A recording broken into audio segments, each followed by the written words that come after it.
कहानी के शुरुआत में हमें एक सैम नाम के लड़के को दिखाया जाता है जो कि अपने कलीग्स के साथ एक जर्नी के लिए निकला हुआ था। सैम के कलीग्स में उसके कुछ फ्रेंड्स के साथ उसकी बेस्ट फ्रेंड मॉली भी उसके साथ थी और इसी बीच वहाँ पर उन दोनों में कुछ बात को लेकर स्प्रिएशन हो चुकी थी। वे सभी एक बस में जा रहे होते हैं और बस में एक वीडियो चल रही थी जिस वीडियो में लिखा हुआ था 180 कॉर्पोरेट कंसल्टिंग। उसके बस के ठीक पास से वो भी ट्रक जा रहा है जिसे हमने दूसरे पार्ट में भी देख रखा था। इसके बाद वही बस एक बड़े से ब्रिज पर जा पहुँचती है जिस पर पहले से ही कंस्ट्रक्शन का काम चल रहा था। लेकिन उस ब्रिज पर आते ही सैम को बहुत ही बुरी तरह से फीलिंग होना शुरू हो जाता है और अब उसे ऐसा लगने लगा था कि जैसे कुछ यहाँ पर बहुत ही बड़ा गलत होने वाला है कि तभी बस की ब्रेक लगती है और सैम के अंगूठे पर एक हल्का सा कट लग जाता है और तभी अचानक से उस बस का रेडियो अपने आप ही ऑन हो जाता है और उस रेडियो में एक सॉन्ग चल रहा था जिसका नाम था dust in the wind all we are. यानी ये एक क्लू था कि ये सभी के सभी विंड की वजह से ही मरेंगे और ये लोग विंड की वजह से आखिर कैसे मरेंगे। मतलब यहाँ पर ब्रिज कोलैप्स होगा और सभी के सभी इसी में मारे जाने वाले हैं। लेकिन किसी को भी ये बात समझ में नहीं आती सिवाय सैम के कि तभी अचानक से वो ब्रिज सच में कोलैप्स होने लग जाता है और सभी लोग अपनी जान बचाने के लिए बस से बाहर की तरफ निकलने लगते हैं। लेकिन सैम की एक फीमेल कलीग नहीं बच पाती और वो मारी जाती है। सैम का एक कलीग बस के अंदर ही रह गया था और बस के साथ वो भी पानी में गिरने की वजह से मारा जाता है। अब सभी के सभी अपनी अपनी जान बचाकर भागना शुरू कर देते हैं। सैम किसी तरह से मॉली को दूसरे साइड पर पहुंचा देता है कि तभी वो नोटिस करता है कि उसकी एक फीमेल कलीग को मदद की जरूरत है और वो उसकी हेल्प करने के लिए जाता है। लेकिन उस फीमेल कलीग को अपने ग्लासेस की वजह से ठीक से दिखाई नहीं दे रहा था और वो ब्रिज से पानी में गिर जाती है। लेकिन पानी में गिर जाने के बाद भी वो जीवित थी कि तभी अचानक से एक कार ब्रिज से होता हुआ गिरती है जिससे वो फौरन मारी जाती है कि तभी उनका बॉस एक नेथन नाम के लड़के के साथ भाग रहा होता है कि तभी ब्रिज का वायर नेथन को उड़ा कर ले जाती है और उनका बॉस एक ब्रिज से लटका हुआ था। लेकिन वहाँ की कोल्टार उसके ऊपर गिरने की वजह से शरीर जल जाता है और वो भी मारा जाता है। जिसके बाद कुछ ही पलों में वो पूरा का पूरा ब्रिज डिस्ट्रॉय हो जाता है। सैम के साथ पीटर एक रेलिंग को पकड़कर लटके हुए थे और ऊपर चढ़ने की कोशिश करने लग जाते हैं कि तभी एक ट्रक ब्रिज के बिल्कुल कॉर्नर पर आ पहुँचता है और उसमें से बहुत सारे सरिये निकलकर पीटर के आर पार हो जाते हैं। सैम जो कि अभी जिंदा था और वो ऊपर की तरफ चढ़ रहा होता है लेकिन यहाँ वो भी नहीं बच पाता और एक बहुत ही बुरे तरीके से उसकी भी मौत हो जाती है कि तभी अचानक से उसकी आंख खुलती है जिससे वो काफी शॉक्ड हो जाता है और वो काफी डरा हुआ होता है कि आखिर उसने यह क्या देख लिया है कि तभी बस की दोबारा से उसी तरह से ब्रेक लगती है और उसके अंगूठे पर दोबारा से कट लग जाती है और तभी अचानक से उस बस में लगा हुआ रेडियो सच में ऑन हो जाता है और उस पर सेम सॉन्ग ही लगा हुआ था और अब तक उसे काफी अच्छे से पता चल गया था कि उसने फ्यूचर देख लिया है जिसकी वजह से वो काफी ज्यादा घबरा जाता है और चिल्लाने लगता है कि ये ब्रिज टूटने वाला है। लेकिन कोई भी उसकी बातों पर विश्वास करने के लिए तैयार नहीं था। जिसके बाद सैम अपने बेस्ट फ्रेंड मॉली को लेकर बस से नीचे उतर जाता है और उसके साथ सभी लोगों को उतरना पड़ जाता है और जैसे ही वो सभी बस से उतरते हैं सैम की कही हुई बात सच हो जाती है। यानी वो ब्रिज उसी तरह से टूटने लगता है। लेकिन सब सैम की वजह से बच गए थे और वे सभी अपने आंखों से उस ब्रिज को डिस्ट्रॉय होता हुआ देखे जा रहे थे। अब उन सभी लोगों को सैम से डर लग रहा था और उनके दिमागों में बहुत सारे सवाल उठे जा रहे थे क्योंकि उसने सभी को फ्यूचर जो बता दिया था और इसीलिए एक एजेंट सैम को एक इन्वेस्टिगेशन के लिए ले जाता है और उसे सैम पर शक होने लगा था कि सैम कोई टेररिस्ट है। लेकिन उसके पास सैम के खिलाफ कोई सबूत न होने की वजह से वो कुछ भी नहीं कर सकता था और ब्रिज की टूटने की रीजन हाई विंड ही बताई जाती है। अब क्योंकि उसमें सैम का कोई कसूर नहीं था तो पुलिस उसे छोड़ देती है। जिसके बाद सभी बाकी के मेमोरियल पर जाते हैं जहाँ पर उन्हें विलियम मिलता है और वो उन लोगों को कहता है कि डेथ को चीटिंग करना बिल्कुल भी पसंद नहीं है।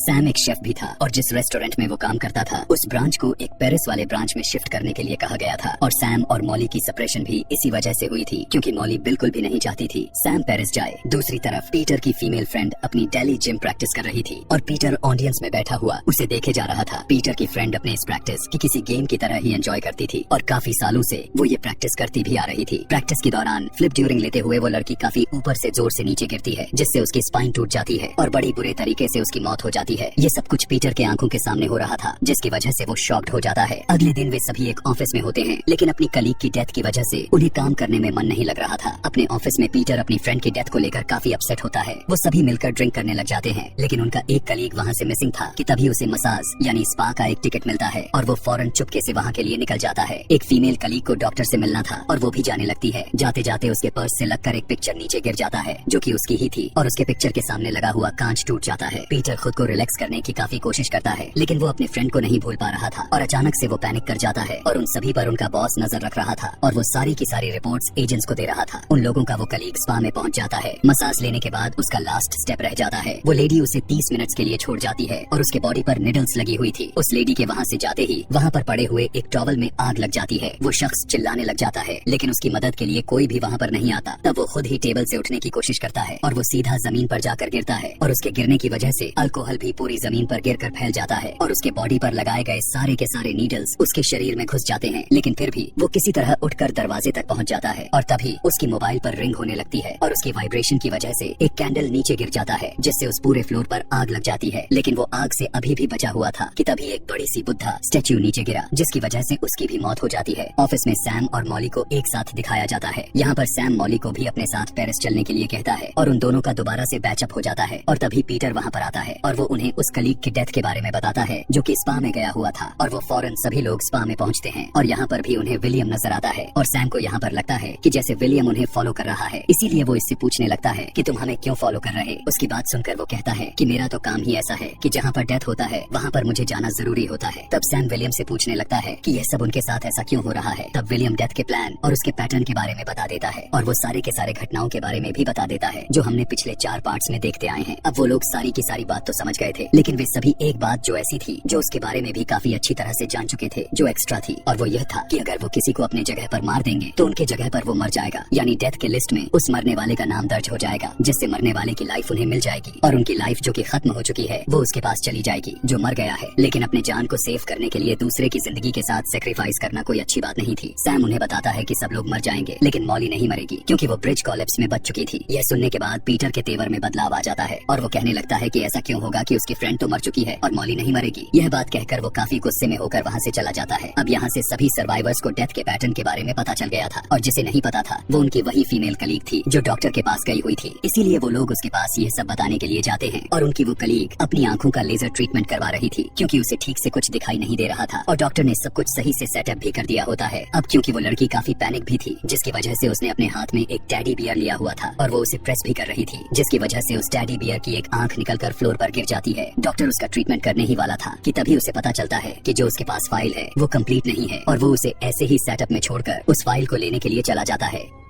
और डॉक्टर के वहाँ से जाते ही उस मशीन में शॉर्ट सर्किट होने लग जाती है, जिसकी वजह से उस लेजर की पावर बढ़ने लगती है और वो धीरे धीरे बढ़ते ही जा रही थी। साथ में उस लड़की की घबराहट भी बढ़ रही थी। वो उस लेजर को उस रिमोट से बंद करने की कोशिश तो करती है, लेकिन हाथ लगने की वजह से वो रिमोट नीचे गिर जाता है और उसका स्टार्टिंग वाला बॉटम प्रेस हो जाता है, जिस पर लेजर अपना काम करना शुरू कर देती है और उस लड़की की एक आंख जलने लगती है। उसकी एक आंख जलने के बाद जब वो दूसरी आंख की तरफ जाने लगती है तब वो लड़की अपना हाथ लगाकर अपनी दूसरी आंख को बचा लेती है। लेकिन इससे पहले कि वो लेजर उसे पूरी तरह से जला दे, वो मशीन से उतर जाती है कि तभी वहाँ पर सैम और मॉली भी आ जाते हैं। लेकिन उनके आगे बढ़ने से पहले ही उस लड़की का सैंडल उसकी ही टेडी बियर की आंख पर आता है और वो विंडो से निकलकर सीधा एक नीचे कार पर जा गिरती है, जिससे उसकी भी मौत हो जाती है और उसकी एक आंख भी बाहर आ जाती है, जो कि देखने में काफी दर्दनाक लग रहा था। तभी वहाँ एजेंट भी आ जाता है और वो सैम से सवाल करना शुरू कर देते हैं। तब सैम डेथ की सारी रियलिटी बताता है, जिस पर कोई भी यकीन तो नहीं करने वाला था। अब इसके बाद उस लड़की की डेथ के बाद नेथन की मरने की बारी थी और वो अपने काम पर होता है। वहाँ पर उसकी एक दूसरे वर्कर से झगड़ा हो जाता है। नेथन को तो पता चल गया था कि उसके ऊपर एक हुक गिरेगा जिसकी वजह से वो मारा जाएगा और यहाँ पर उसके अंदर डेथ को चिट करने वाला आइडिया समझ में आता है और वो उस वर्कर को उस हुक के नीचे धकेल देता है, जिससे वो मारा जाता है और किसी को भी शक भी नहीं होता, बल्कि वो तो एक एक्सीडेंट ही लग रहा था। पीटर अपने बॉस के भी डेथ के रियलिटी के बारे में बता देता है क्योंकि वो भी एक सर्वाइवर ही था, लेकिन उसका बॉस उसकी बातों पर जरा सा भी बिलीव नहीं करता और वो सब कुछ उस एजेंट को बता देता है। वो सभी लोग नेथन के पास जाते हैं, जो वो अभी भी वहीं पर था जहाँ पर उसकी डेथ होने वाली थी। वहाँ पर पीटर नेथन से एक सवाल करने लगता है कि क्या ये सब एक एक्सीडेंट था या फिर तुमने ही उसे मारा है ताकि तुम अपने डेथ को टाल सको। तब नेथन सच बता देता है कि उसी ने ही उस वर्कर को मारा है। वो सोचने लगते हैं कि अगर ये बात सच है तो अगली बारी उनकी बॉस की ही है जो अब मरने वाले हैं, कि तभी वहाँ पर उनका बॉस भी आ जाता है और उनके वहाँ पर आते ही एक रिंच सीधा आकर उसके फेस में घुस जाता है, जिससे वो भी मारा जाता है। यहाँ पर उनकी थ्योरी बिल्कुल सही साबित भी हो जाती है कि खुद को सेव करने के लिए किसी को सेक्रीफाइस किया जा सकता है। रात में सैम और मॉली डिनर पर होते हैं, लेकिन उन दोनों के अलावा वहाँ पर कोई और भी था और वो कोई और नहीं बल्कि एजेंट ही था जो कि उन दोनों पर नजर रख रहा था। वो लोग डिनर कर ही रहे होते हैं कि तभी वहाँ पर पीटर आ जाता है, जो अजीब सा रिएक्ट करने लगता है क्योंकि अगला नंबर उसी का था और वो भी नेथन की तरह किसी को सेक्रीफाइस करके अपनी लाइफ को बचाना चाहता था, लेकिन अभी तक उसे कोई विक्टिम भी नहीं मिला था। अब क्योंकि सैम ने कह दिया था कि मॉली नहीं मरेगी, तो मॉली से अच्छा शिकार उसके पास कोई नहीं था और मॉली को मारने के लिए वो अपने साथ एक गन भी लाया हुआ था। वो उस गन से मॉली को शूट करके मारने ही वाला होता है कि तभी सैम उसे बचा लेता है। गन की आवाज सुनकर एजेंट भी अंदर आ जाता है। सैम और मॉली पीटर से बचकर बचकर किचन में चले जाते हैं और पीटर उनके पीछे पीछे वहाँ पर भी पहुँच जाता है। पीटर सैम पर अटैक करके उसे बेहोश कर देता है और मॉली को ढूंढने लगता है। पीटर सैम को इसलिए नहीं मारता क्योंकि उसे मारने के लिए उसका फायदा नहीं होने वाला था, क्योंकि वैसे भी वो तो मरने ही वाला था और अगला नंबर भी उसी सैम का ही था। मॉली पीटर से बचकर छुपी हुई थी कि तभी वहाँ पर एजेंट भी आ जाता है। पीटर उसे कुछ सोचने का मौका तक नहीं देता और वो उसे भी मार देता है। अब पीटर बच सकता था क्योंकि उसने एजेंट को जो मार दिया था, लेकिन वो फिर भी मॉली को मारना चाहता था।